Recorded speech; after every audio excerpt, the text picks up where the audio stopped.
Okay, going. Hey, everybody. Welcome here on Saturday afternoon. I'm trying to get centered here.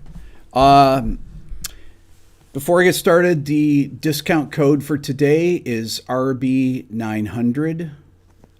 Same as last week. I decided to go with that again because it's last week I hit my 900th video upload on the channel, which is pretty ridiculous to think of when I think of how long it takes to make a video that I've made 900. I've actually made over 1,000 because if you follow me on Rick Beato 2, there's plenty. And then if you put all the videos I've had blocked together, all the live streams I've had blocked and things for playing certain music, I'm way over 1,000 videos. But I have 903 videos or so. I think this is my 903rd or 904th on my channel. 65% off my Beato book.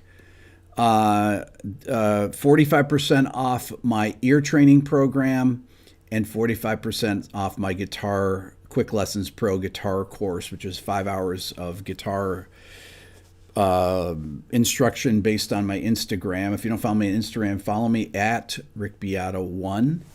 And let me just talk a little bit about the kind of what all this stuff is for and how it relates to today's video topic.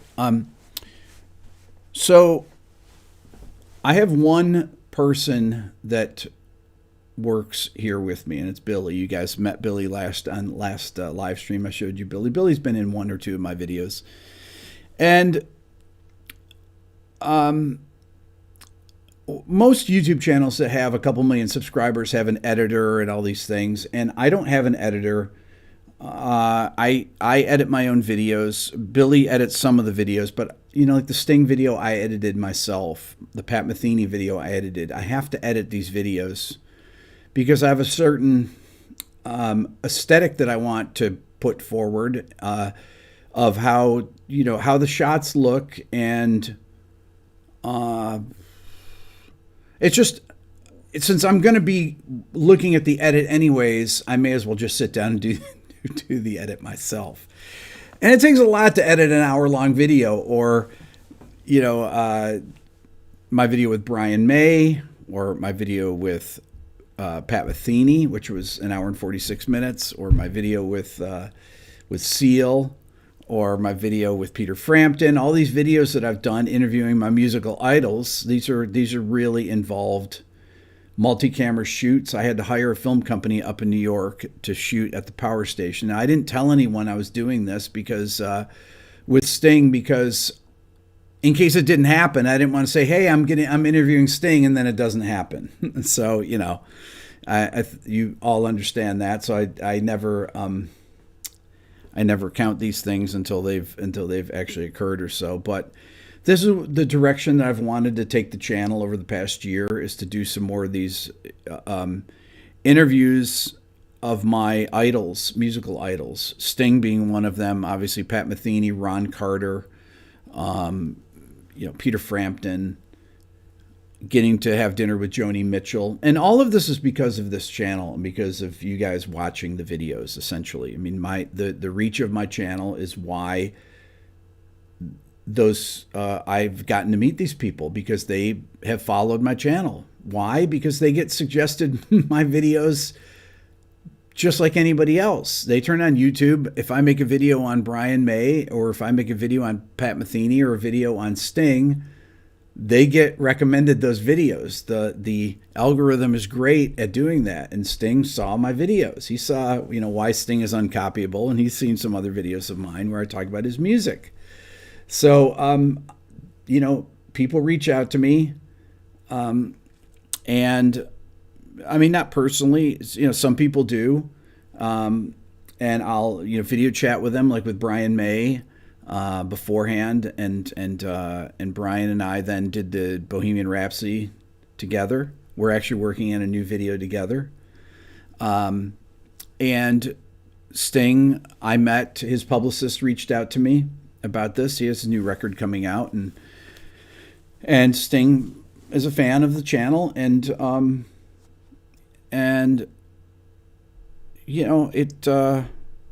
I decided to do. He's based in New York, and I went back to Berkeley to the power station where I did the Pat Metheny interview. Pat lives in the New York area as well.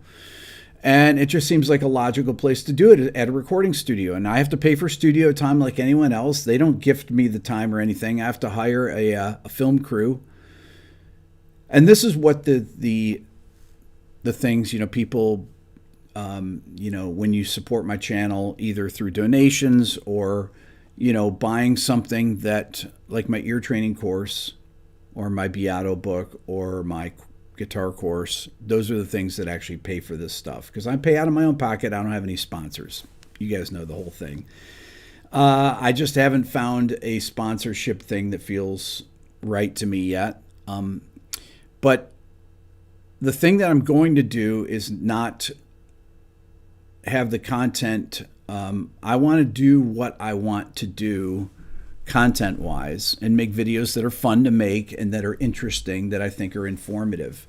I did an AC/DC video. I did the video last weekend where I talked about blocking, and then my next video was blocked with AC/DC, right? And I thought to myself, I've spent all this time making those top 10 AC/DC riffs, load the video in, boom, it gets blocked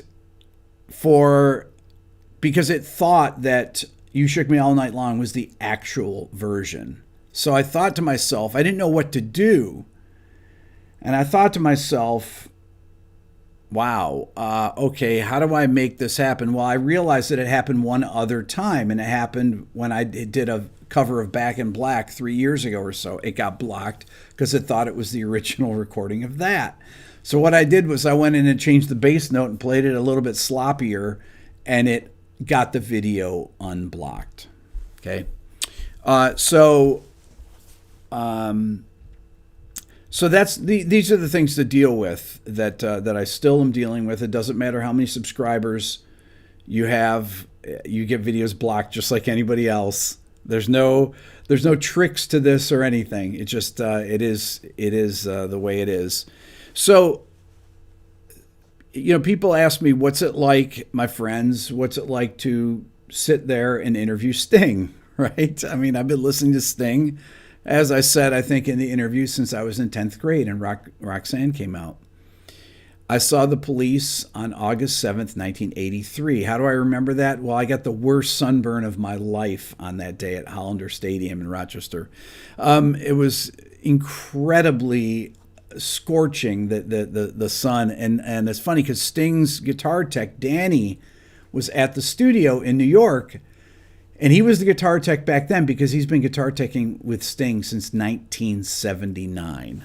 Now that's pretty ridiculous. So I said, Danny, and I've seen his name before on records and seen him thanked on Police records and things like that. So I said, so you were there for all these records? Like, you were there when they recorded Message in a Bottle and Every Little Thing She Does Is Magic and Spirits in the Material World? He's like, yeah, I was there from the third record on. Everything, all the solo records, everything. He heard all of those songs recorded. He tuned the instruments, did the setups, everything for them. And there he was in New York at the studio setting up, because Sting was, he brought Sting's bass and bass amp. And Sting brought his guitar, which he didn't play, but he had a custom guitar that he plays, like a parlor guitar that he showed me that's absolutely beautiful. And Dominic Miller I'm a massive fan of. His guitar playing is amazing. He's been playing with Sting for 30 years. And the thing I think about when I'm doing these is, like, I don't have to study, thank God, to do an interview like this. I know their music on many different levels. I know how to play it. I mean, I know how to play Sting songs. I know the bass parts. I know the drum fills. I know the guitar parts.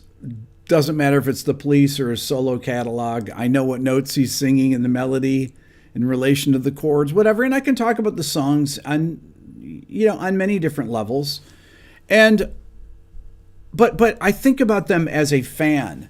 Like when I got to have dinner with Joni Mitchell, I talk to Joni, and ask her questions, all the questions I've wanted to ask my whole life that you want to ask these people. I always think I ask the questions that you guys want to hear or musicians want to hear. I want to be in the room. When I asked Ron Carter, when I interviewed him, what's it like to be in the studio with Miles Davis?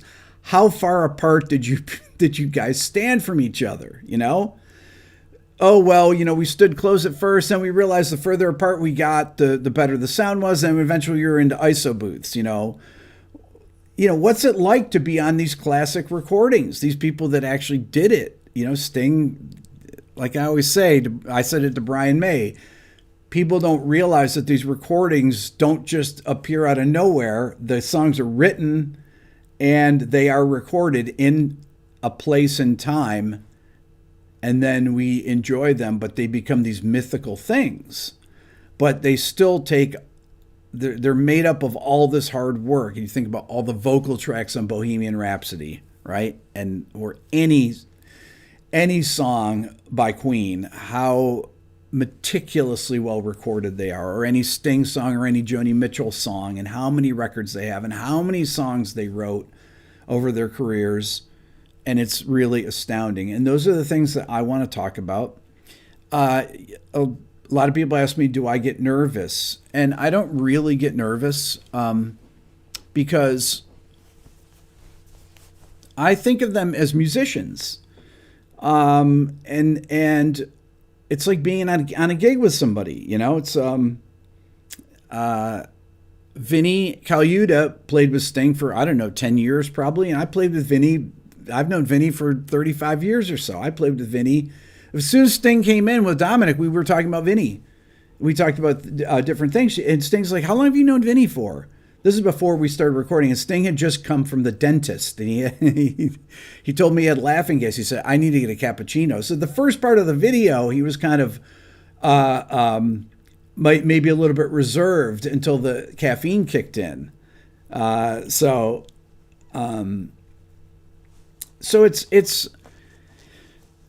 that's the thing that I think about. If I got caught up in thinking, oh my God, this is the person that sang and wrote Synchronicity 2 or whatever, that maybe I would fall into something like that. But I just don't think of that. I think of them as other. I just think of them as musicians, and musicians that I really respect, whose opinion I really, want to hear. I want to hear about their experiences. And Sting is unbelievably talented. People say, some people said in the comments that, oh, Sting didn't want to talk about the theory side of it. And, there's the whole mystery. And I was like, well, you did play jazz, right? And Sting got signed and put out the first record when he was 27. So he was a jazz bass player for years. And you can't be a jazz bass player without understanding how chords are constructed. Because when you're walking bass lines, you have to, if you're playing standards, which he did for years, on bass, you have to actually know how chord progressions are constructed and how the chords are constructed, because in order to play the bass lines, you need to know what notes to play. So, a lot of musicians always want to say, and that's not just, doesn't go for just Sting. It's, a lot of musicians, there is a mysterious element to this. There is the inspiration for it. But somebody like Sting, he knows exactly what notes they are in relation to the bass note, right? Because he talked about the bass note and the melody. Well, he knows what the bass note is. He knows what the melody note is and how they relate to each other, right? And he said that he practices them very slowly, and that's how you do those really hard rhythmic things. If you've ever tried to play Roxanne and sing, or any of the Police songs and sing, it is incredibly hard to do. Okay, I have a couple super chats I want to answer. SS99 Route, Rick, love the video. You become my favorite show. Keep it up. You're changing today's music into something better. Kids are listening. I hope the kids are listening. My kids aren't listening.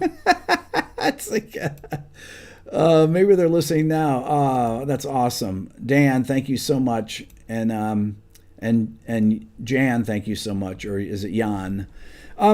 So this is the direction that I've wanted to grow the channel, is to interview these musical icons and the people that I idolize, and that I feel, a lot of journalists, they don't have the expertise to ask the kind of questions that a musician would know to ask, especially a musician that's familiar with these people's catalog. When I'm talking to Sting, and I think, okay, well, the first record, it came out in 1978, then 79, then 80, then 81, then 83. That's the Police's career. And I know what the records are. I know what songs are on each record. I know how to play them. I know all the solo records. And I think that's a good jumping off point. If you don't know those things, are you really prepared, other than talking about, in generalities about things? Because it's difficult to prepare for an interview. I don't want to sit there with cards or a notebook or my iPad or anything and ask questions. I have ideas of what I want to talk about, but I want the conversation to have a flow, like an improvisation. So you kind of have to be ready to jump to anything. And if Sting doesn't want to talk about flat sixes, then we don't have to talk about flat sixes. I can talk about music in any different way. Because in order to teach music, you have to be able to explain things in different ways to different people. So I've reached out to other people, and I've had other people reach out to me about other interviews, and I don't want to really talk about them until they happen, because I never, you don't want to jinx these things. But I've got some really exciting things coming up too. But like I said, I have to fund all this stuff myself and pay for these crews. I can't afford to do it here. I film all the stuff myself with Billy, but I can't go to New York City and set up lights and 3 cameras and do that. I mean, you can't. Nobody can do that. Nobody can set up the things themselves. It's and I shouldn't do that. It's very hard to light yourself, especially when you have white hair like myself. I always find that every time I'm just like, man, I look so washed out, especially next to Sting. Sting looked tan, and I look like a ghost. Anyhow, so I'll just say my discount code again. I don't put ads in my videos, but I'll advertise my own things that I sell instead of advertising other people's things, right? Things that I believe in, things that will help you as a musician. My Beato book, 65% off, RB900, my ear training program, which has video, and it tracks your progress and takes you through everything you need to know to learn how to figure out songs by ear and way more. How to get through college ear training, or how to become, just an expert using your relative pitch. That's what the ear training course does. And my Beato guitar course, my Quick Lessons Pro guitar course. Those are both 45% off with the discount code RB900. Get them on my website at rickbeato.com. There's my commercial for the things that I built in order to help you guys improve as musicians, because that's ultimately what the goal has been here since the beginning of the channel. It's to put up content for free on YouTube. And this is a really interesting point here. People have said, Rick, why don't you have a Netflix show or an HBO show or something? It's like, well, first of all, I don't want to have anyone telling me what questions I ask, who I can interview, how the edit's going to go, what it looks like. I want to edit it myself. I want to ask the questions myself, and I want to interview the people I want to interview. And I don't want somebody to have to pay the money to Netflix each month or HBO to be able to watch my channel. The beauty of putting this on YouTube is that it's free to anyone to watch. And not only that, YouTube will find anyone that has watched a Brian May video, a Sting video, a Joni Mitchell video, a Seal video, a Pat Metheny video. My Pat Metheny video has 1 million views now for a jazz guitar player. 1 million views. It's unbelievable. They found every Pat Metheny fan in the world pretty much, not everyone, but that's the beauty of YouTube. The algorithm goes out there and finds people, and it's free. And that's really what the whole idea of the channel was, is to create something for people to learn from and hopefully improve their musical skills through whatever I can, from any of the things that I've learned in my life that I can convey to you guys that's really the whole mission statement of the channel is that. And I think, in 2021, my goal was to do more jazz videos, interview people that I think are really important, like Ron Carter, that have historical information, or Sting or Pat Metheny. These people have been around a long time.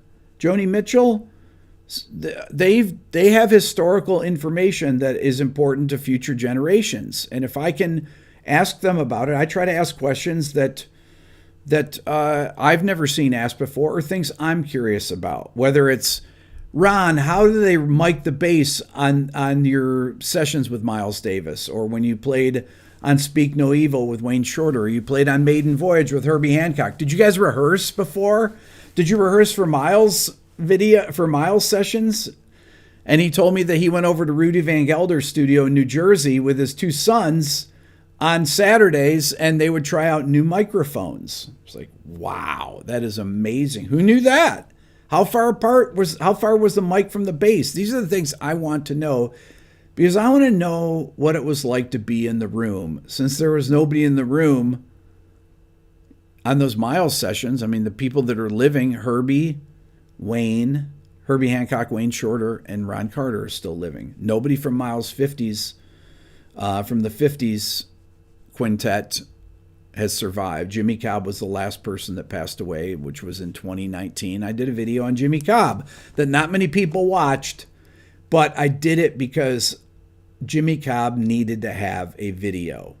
I did a video on Pat Martino, who passed away recently, because Pat Martino was a massive influence on me.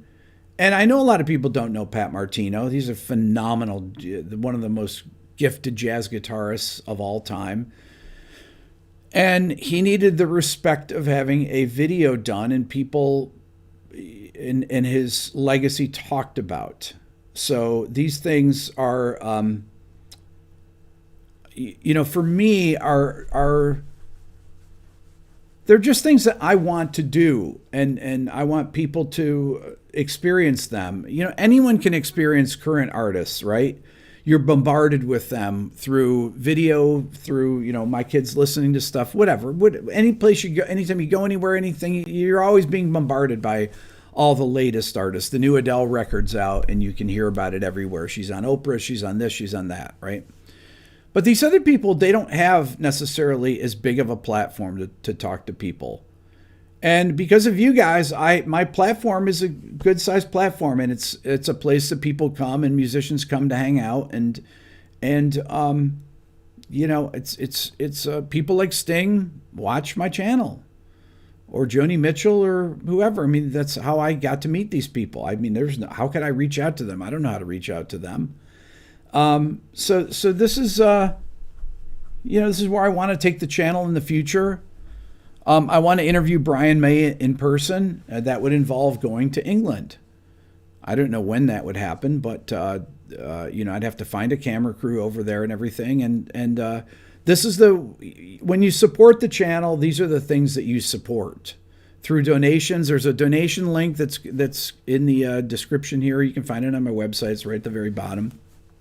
If you're not a musician and you want to just support the channel, or people are doing it through Super Chat, thank you, everybody on here. And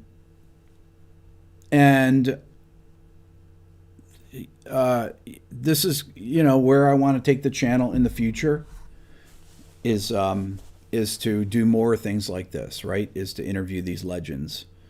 So I'm hoping that this is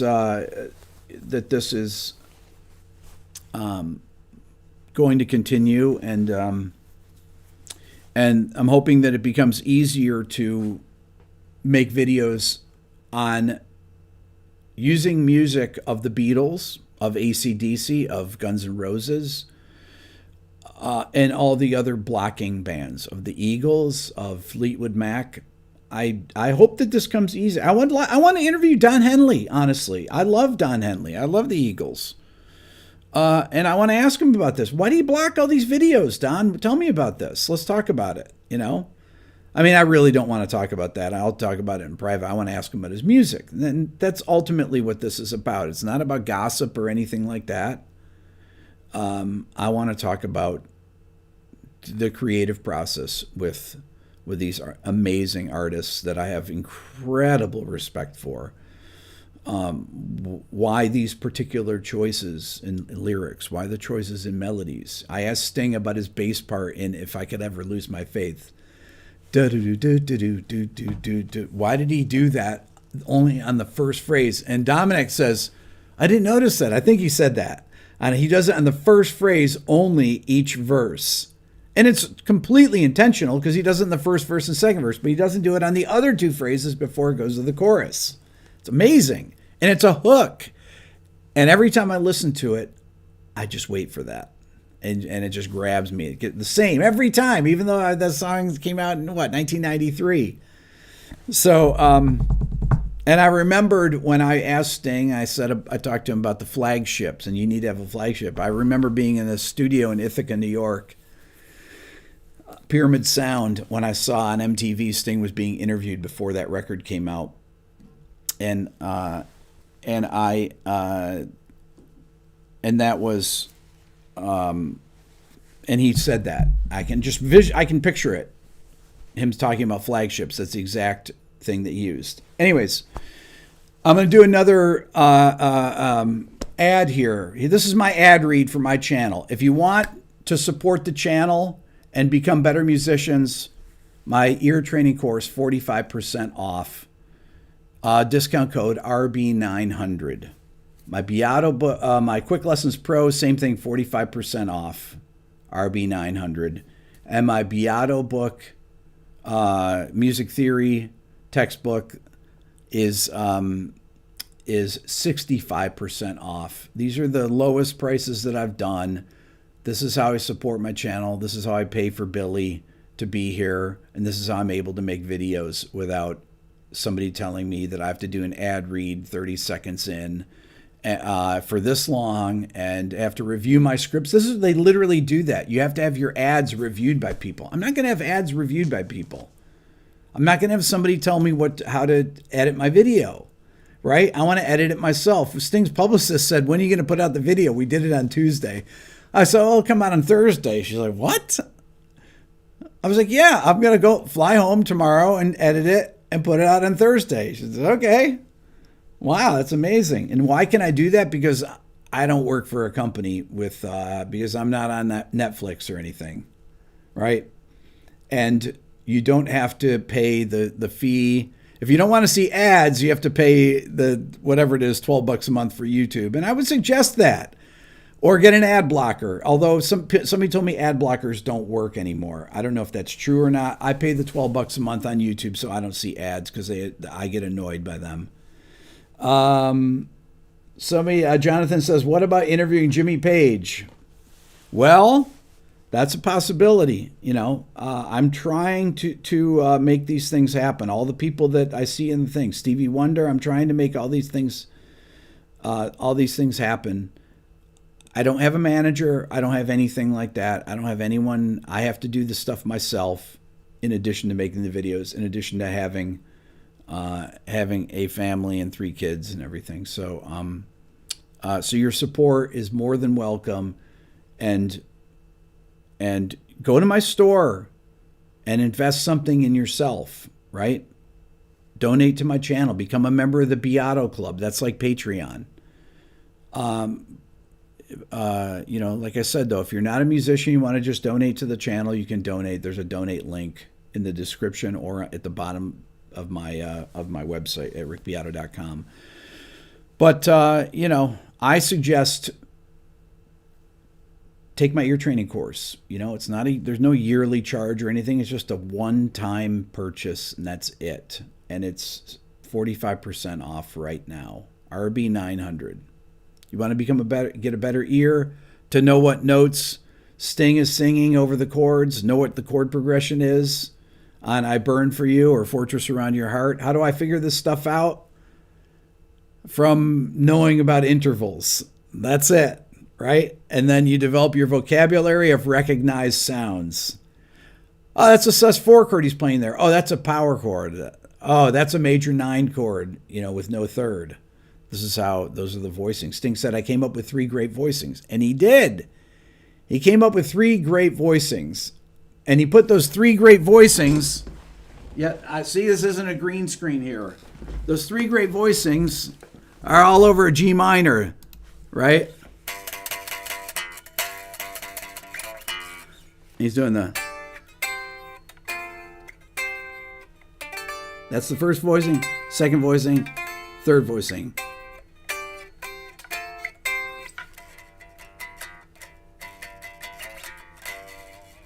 So there you go. I mean, that's it. That's the deal with this. Anyways, you guys are the best.